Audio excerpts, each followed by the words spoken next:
I'd like to share with you today the Law of Hypnotic Rhythm. Now, what is the Law of Hypnotic Rhythm?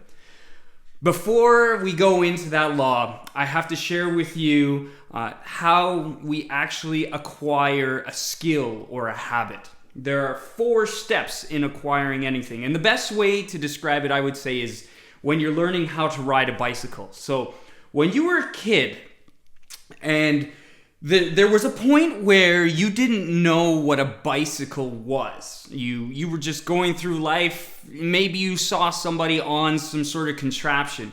Well, that is called unconscious incompetence. It's the first step. You don't even know what a bike is. Then there comes a point where now there's a bike and you're learning how to ride a bike. Maybe your mother or your father got you to ride the bike. Now you are competently unconscious about the bike. So you're learning how to ride this bike. Eventually, you get to the point where now you can ride the bike, but you still have to think about it. So you're consciously competent. You're riding this bicycle, but you're a little wobbly. Then you finally get to the point where you are competently unconscious. And when you're competently unconscious, it means that you can ride this bicycle and you don't have to think about it. Now you can focus on other things. You can look around, you can maybe have a conversation with somebody else who's riding a bike, and now it has become ingrained in you. There's no problems. You can put down that bike and maybe even in 10 years from now, you can sit back on a bicycle and know how to ride it without having to learn those steps anymore.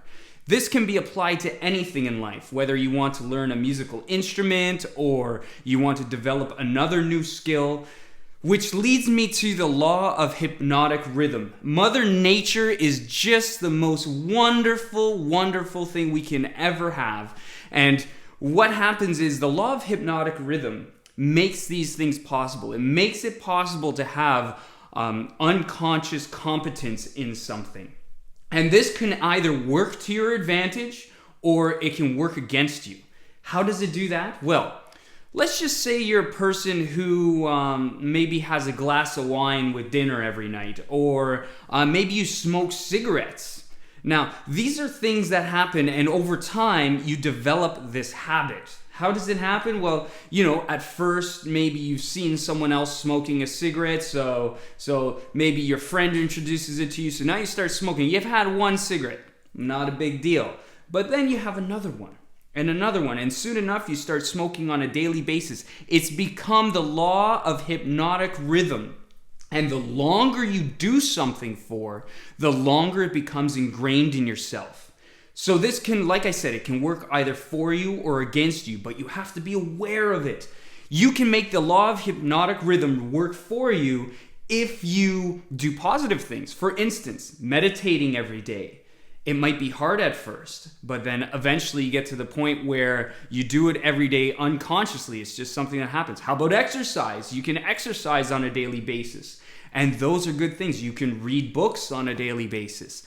But getting rid of a bad habit after it's become solidified within yourself for a long period of time is more and more difficult as time goes by because of the law of hypnotic rhythm. So make sure it's working for you.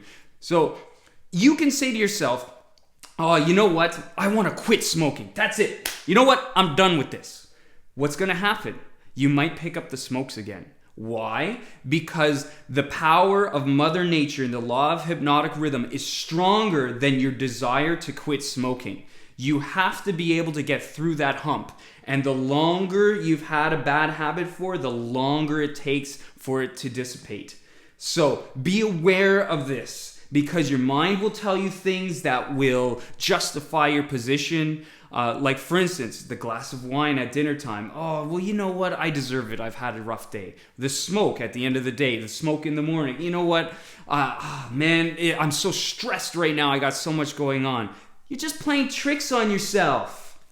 Just be true to yourself. Ask yourself the right questions. Ask yourself if you're doing the right things.